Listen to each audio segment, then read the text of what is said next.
Hey there everyone! Today we're going to talk about diffuser basics. So I specialize in curly hair, and over the years I've seen a lot of no-nos with the diffuser. Most oftentimes I see my clients scrunch their hair all the way up to their head and hold it to dry. You're frying your ends. Because when your hair is laying in here, those ends are getting really dry, but as it's laying on top of the head, it's taking a long time for that air to get all the way through to the hair. So what I generally suggest is to lay your hair over the diffuser so that you can move the diffuser up of the head, and then you can also lay it on the outside of the head to make sure that you're getting it evenly dried.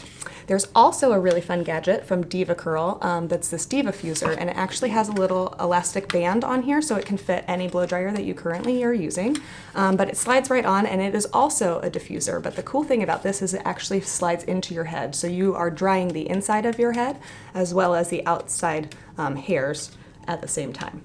So it's a good way to also get lift and volume because you can stick it into your curls and then kind of lift up, just like you would with your hands. Just make sure that you're not raking it through your curls because you're going to create a whole different problem. Something else to keep in mind is what your heat settings are on your blow dryer. So you don't want to be using it on a high heat for the whole time. And if you're doing it with curly hair, you're going to want to set your blow dryer to a low setting so that it's not blasting the air, because again, that's going to create more frizz. So put it on a low setting and put it on, I would say, like maybe high heat at the very beginning, but really probably at medium and then down to low. And I normally suggest that my curly girls air dry for the last 20% of their drying process. Something else is if you've got really thick, dense curls, and you air dry all the time, you may not want to diffuse. It's been brought to my attention recently that sometimes when you leave water in the hair for a prolonged period of time, it's leaving that cuticle in a really swollen state.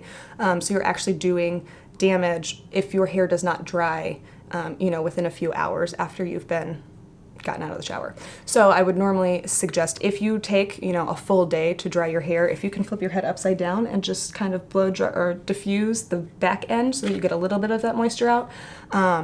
Don't diffuse the top part. That's going to dry just fine, and that's also what's exposed to all of the environmental things like the friction and stuff that creates frizz. So that is a little bit more fragile here. So again, if you're trying to be the safest and the healthiest for your hair, just diffuse a little bit of the back and then let the top of it air dry.